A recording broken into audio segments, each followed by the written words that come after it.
Hello beautiful soul! Welcome back to my channel. This is my channel from Japan, Kabayan Cancer. This reading is for you, August 2026. Maraming salamat muna sa mga subscriber, new subscriber, cross-watcher, at sa mga bagong pasok dyan.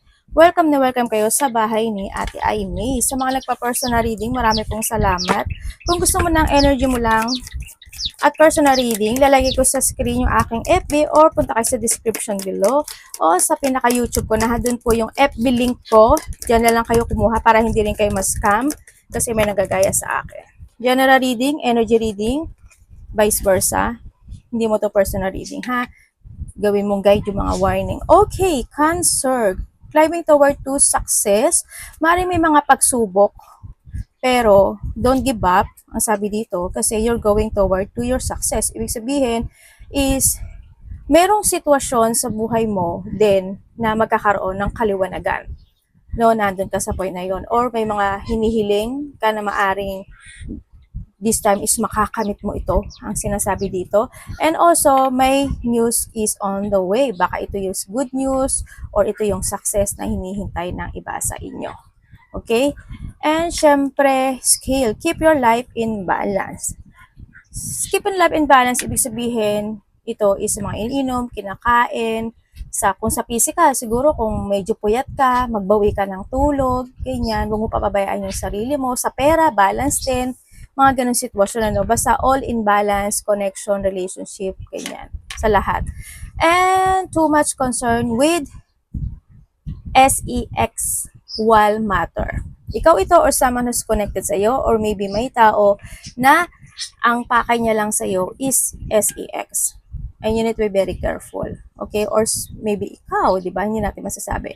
Pero mag-ingat ka pa rin sa iba sa inyo kasi ang isip lang niya is ganon. Okay? Pwedeng dalawa kayo or there's a third party relationship. May mga rabbit ba kayo? Okay, congrats, there's a wealth. May mga pag-angat ng pera. Ako nakikita sa inyo. Marami ibig sabihin ng pag-angat.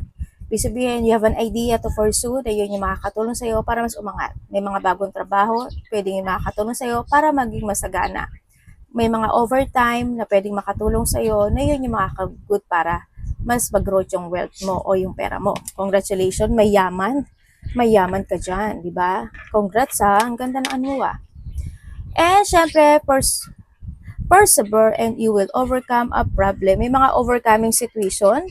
Yes, there's a burden. May bigat pa rin na nararamdaman o may hirap pa rin, but still, you're going toward to your success. Ang sinasabi dito, may mga problema na ma-overcome mo. Lalo na kapag dating sa pera, yes, ma-overcome mo. Pero iba sa inyo, pagdating sa pera, keep balance pa rin ha, ang sinasabi dito. Sa iniinom, kinakain, sa sarili, physically, emotionally, spiritually, always balance. Sa lahat ng sitwasyon is balance.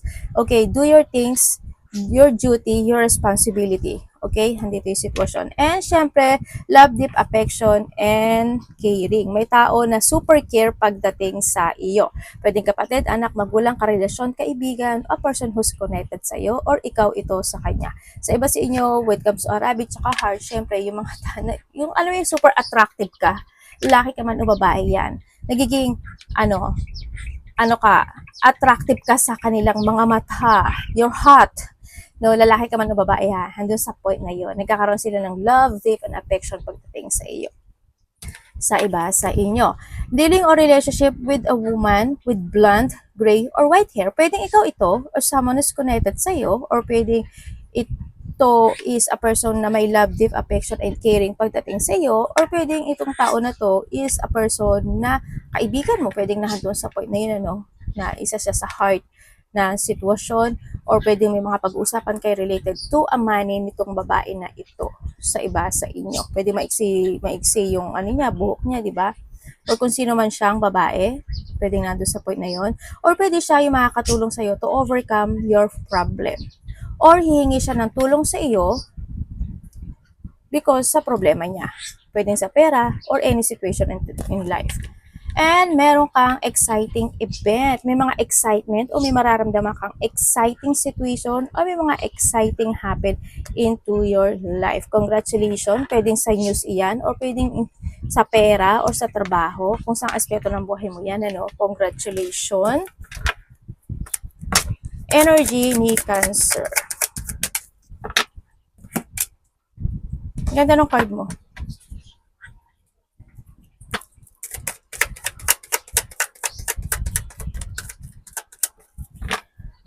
Okay.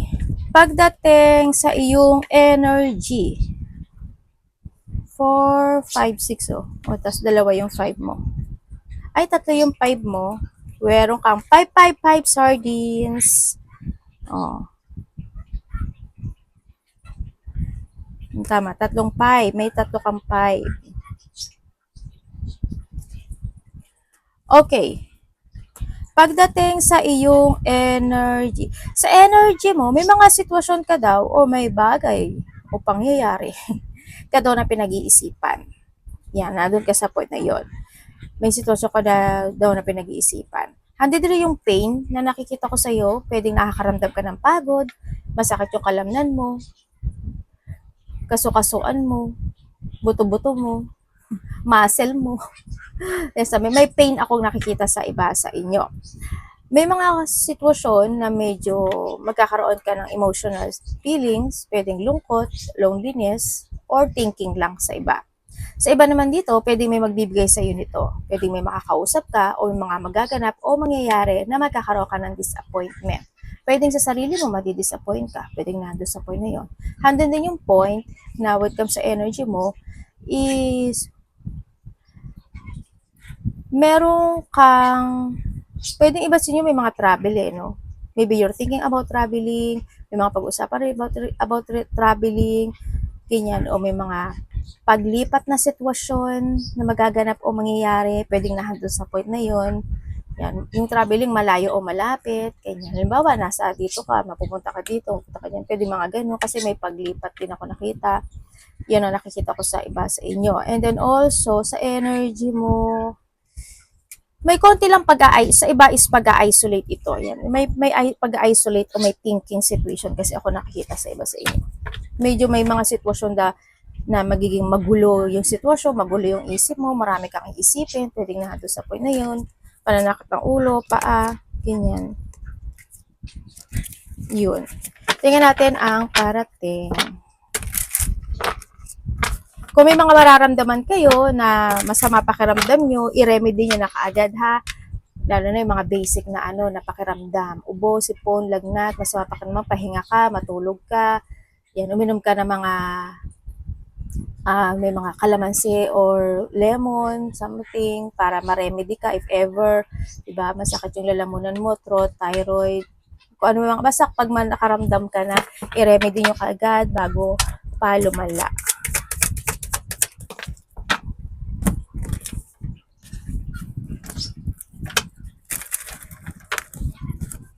Ano po ito, universe?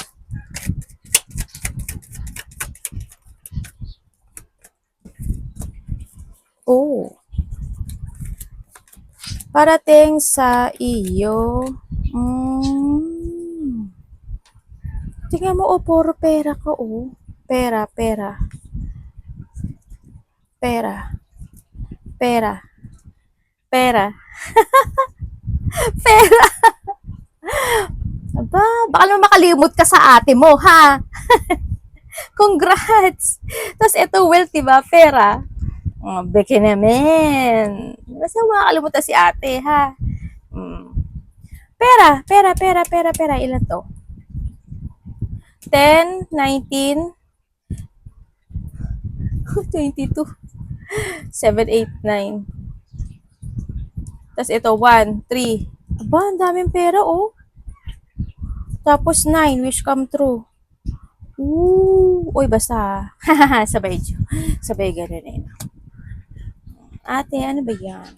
Yung congrats Gaganda yung takbo ng pera mo. As in, may business ka ba? Sa iba sa inyo, maaari may mga business kayo, malaki o maliit yan. Or pwedeng may mga hinihintay kayo na ito is magaganap na muli or makakamit ito. Sinasabi dito, no? Congratulations. As in, ang ganda ng pera mo. Mas magiging maganda. There's a wealth, prosperity, material success happen. Sabi ko nga sa iba sa inyo is you're going toward to your success. Mga excitement event nga. Uy, ang ganda ng pera mo Congrats. As in, congrats. Congrats ko na kayo. Kung sa trabaho yan, mas magiging maganda yung flow ng iyong kaperahan. Ganun din. Basta yung pera mo magiging maganda. May growth ako nakikita sa iba sa inyo. Okay. Parating sa iyo. Parating sa iyo is, parang dito naman ata siya. Ay, ang galing mo, dalawa siya pareho. Dito pala siya. Parating sa iyo is, merong sitwasyon na makakamit. Kasi there's a new horizon. Ibig sabihin, there's an achievement happening into your life. Pwede may mga recognition, pagkakakilanlan, pasasalamat, may mananalo. Yung iba sa inyo may mananalo po. Sana energy nyo. Well, marami kasi ibig sabihin yan. Halimbawa, pwedeng mananalo kayo when it comes to a gamble. Kasi may mananalo, sabi ko. Pwedeng ipaparating sa iyo ng universe pagdating sa trabaho mo. Pwede ipaparating ng universe pagdating sa business mo. Diba? Iba-iba yung ibibigay sa inyo eh. Pwedeng iba, o ikaw, sige, sa gamble ka, cancer. O itong cancer na to, sa trabaho siya, bibigyan ko siya ng maraming overtime. Bibigyan ko siya ng night shift. Bibigyan ko siya ng ganito, ganyan. Gagawin ko siyang regular. Mga ganun sitwasyon. O yung hinihiling niya noon pa, ibibigay ko sa kanya. Pwedeng ganun, ha? Magkakaiba kayo. But still, congrats pa rin. Ang sabi dito, you will become a center of attention. Ang sinasabi dito, pag-uusapan ka sa iba sa inyo, andito rin yung fame or magiging sikat or sikat ka, as in pag-uusapan ka, as in, andito rin yung point na mas dadami yung supporters mo or mas dadami yung makakakita sa kagalingan mo, sa ability na meron ka, pwedeng nahandoon sa point na yon. May mga praise situation, ganyan. Sa iba sa inyo, mga leveling up to no, pagdating sa trabaho or pagdating sa pera mo. May mga growth kasi ako nakita. Parating din sa iyo is magkakaroon ng mga partnership, collaboration, appreciation, ano pa ba? Dealing. Also, may dealing din ako nakikita, no? Ibig sabihin, may tao na matagal mo na siyang kilala or meron kang hinihintay. Matagal na, no? Pwedeng ganun sa iba. Sa iba dito is may tao kang kilala na talaga siya or nakausap mo na siya or may sitwasyon na matagal na magkakaroon ngayon ng magdidil siya uli ngayon or magkakaroon kayo ng pag-uusap ngayon. Yun ang may kakausap sa iyo, ibig sabihin, nandun sa point na iyon. And then also, may babae, ako nakikita dito na may babae na magbibigay ng may babae, hindi ko alam kung tutulungan ka ba niya o yung babae na yon ang magbibigay ng kahilingan mo sa buhay. May babae. Ako nakikita. Tapos may lalaki daw kakausap sa'yo. Sa iba sa'yo. Alam mo, makakaipon ka ng pera. As in. Kasi may development ako na improvement and development pagdating sa pera, handin yung pagiging practical mo this time, magiging more on productive ka ngayon eh. Ibig sabihin, mas busy ka, mas magiging active ka, ganyan, mas magiging very creative ka, ganyan. Nandun yung effort mo and hard work na gagawin mo, handin yung lakas ng loob mo. Sa nakikita ko sa'yo dito, yun. Congrats. Ang ganda ng card mo ah. And syempre, there's a reward and success dahil daw sa effort na ibibigay mo o ibinigay mo sa sitwasyon. Congrats! May hinihintay ka? Alam mo, magkakaroon ka ng option sa buhay. Anak ba ba? Ay, alis na ba ba? Ay, po! Darating yung point, yung time, magkaka-option ka raw. Parang malilito ka sa sitwasyon. May darating sa yung gano'n. Dito ka anak, saan balikat ni mami. Dapat iwasan.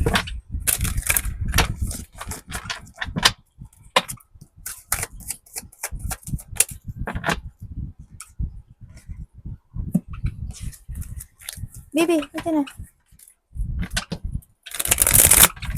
Dun anak, dun. Bakit? Hinaharangan mo si mami. Paano tayo mag-aano yan? Hinaharangan mo yung barahan ni mami. Okay. Dapat mong iwasan, syempre, yung mapokus ka sa painful ng sitwasyon o yung malito ka sa sitwasyon. Tatandaan mo palagi, Cancer, na the choices is always available is in yours. No? Kung sa tingin mo kung ano yung tama, dun ka. Kung sa tingin mo kung ano yung makakatulong at magsasucess ka, dun ka. Kung sa tingin mo itong sitwasyon na ito is mas gusto mo, dun ka. Kasi the more na gusto mo yung sitwasyon, the more na dun ka masaya. mas magsasucess ka doon. Kaysa sa sitwasyon na ipinipilit mo lang yung sarili mo. Kasi ang mangyayari doon, ikaw din ang magsisisi at the end. No? Tatandaan mo palagi yung tama at yung gusto mo. Follow your heart. And iwasan mo rin na maging maiksi yung pasensya mo. Hindi ka magbigay ng hard work, ng effort sa lahat ng aspeto ng buhay mo. Give your hard work. And there yung point na syempre always have a faith. No? Always have faith. Huwag kang mawawalan ng pag-asa. Tsaka kailangan umiwas ka sa mga sitwasyon na pwedeng ika-pressure mo. Ano ba yun ate? Halimbawa sa pera, hindi ka nag-iipon ng money, di ba? At the end, may nangyaring sitwasyon na hindi inaasahan. Siyempre, mapipressure ka kasi sana nag-ipon ka, di ba? Example ko lang yung para ano. O halimbawa sa relasyon, di ba? Alam mo na niloloko ka na ng boyfriend or girlfriend mo, di ba? Pero pinipilit mo yung sarili mo doon. At the end, ano yung mangyayari doon? Masyado ka mapipressure doon. Kasi masyado siyang binigyan ng value, pero hindi ka na niya man binavalue, di ba? Mas masakit yun. So, sobra yung pressure na yon. Kaya isipin mo palagi, umiwas ka sa mga sitwasyon na pwede kang ma-pressure. Okay? Yun lang naman ang ano. Basta, umiwas ka sa sitwasyon na ma-stuck ka, matatrap ka, and kung mga thinking of negative thought, iwasan mo rin yun. Siyempre, you need to escape with something. Kumbaga, may mga bagay na kailangan i-let go o kinakailangan, no? Nando sa point na yon. Yun. Piliin mo yung gusto mo, piliin mo yung makakatulong sa'yo talaga. Huwag mo kakalimutan din yung sarili mo dyan, ha. Love, kapatid, anak, magulang, karelasyon, kaibigan, pamilya, cancer in love. Tsaka, huwag ka magkakaroon ng pagpapaliban, syempre. Kung kailangan gawin. Huwag nang bukas-bukas pa. Diba?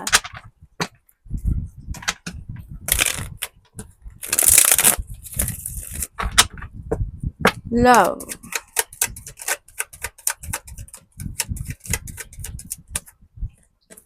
Okay. Iba sa inyo, sarili nyo lang, no? Kung single ka, okay, kung single, yes, maaaring may nakakausap ka, isa, dalawa, ako nakikita dito, no? Pero, pwedeng nalilito ka sa kanila.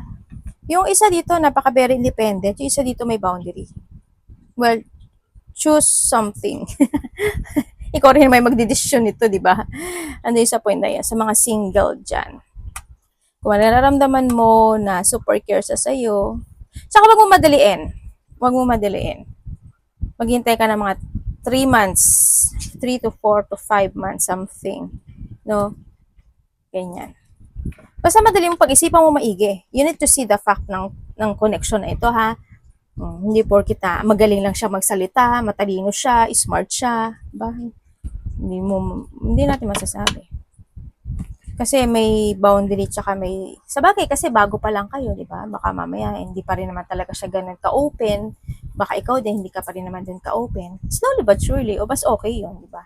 Kung kayo sa kahiwalay nitong tao, yes, kasi hot and cold yung connection na ito. Masyadong naging masikreto yung isa. No? Pilit nagkaroon pa rin ng pagkaayos o nagkaayos pa rin naman kahit paano, pero dumating pa rin yung point na siguro nagbulag-bulagan time ka, pero dumating yung point na kailangan mo siyang i-let go at ikat sa buhay mo. Diba? Vice versa. Pero dito sa sitwasyon, gusto niya ng renewal. Nando yung paghihintay ng isa sa inyo. Ano ba yun? Kung kayo naman is nasa third-party relationship, oo, nasa third-party relationship. Pero pilit nyo naman din siguro inaayos yung connection na ito. Sa nakikita ko dito, maayos ba ate? Sabi kasi dito, choice mo to eh. Pag-isipan mo daw maigi, kung kaya mo pa yung hirap at yung burden o struggle na ito, ganun. Pag-isipan mo munang maigi. Pero wag mo daw kakalimutan na may mga bagay o sitwasyon daw na kailangan mong baguhin sa sarili mo. Yun ang sabi. Ano? Okay. Kung kayo naman is walang third-party relationship, sa mga walang third-party relationship, you feel at peace, andun yung pagtutulungan o andun yung pagiging matulungin ng isa sa inyo. Kahit na nagkakaroon ng hindi magandang sitwasyon, nagkakaroon din naman ng pagsasaayos, pwedeng busy kayo, both of you, busy kayo, or isa sa inyo is busy. Andun yung very independent din naman yung bawat isa, or isa sa inyo, napaka very independent. Yun nga lang, syempre, siguro when it comes to a time, kung nasa ibang bansa, yung isa sa inyo, or both of you, may mga time na hindi kayo nag-uusap, or sa iba naman sa inyo, is meron siyang hindi nasasabi sa iyo or ikaw ito sa kanya. Hindi ko alam, baka kasi hindi naman needed or pwede rin sa iba dito is hindi niya lang talaga gustong sabihin pagdating sa iyo. Hindi na nakikita ko dito. Trust your intuition.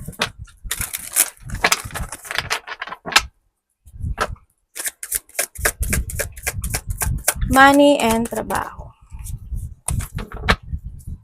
Anak, alas ka kaya dyan muna.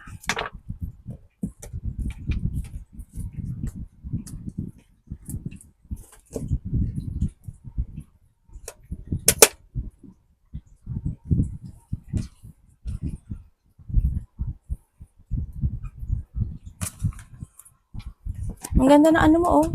Money and trabaho. Wheel of Fortune. Dora.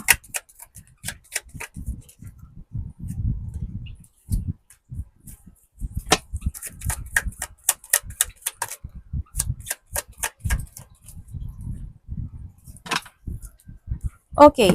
Sa mga walang trabaho,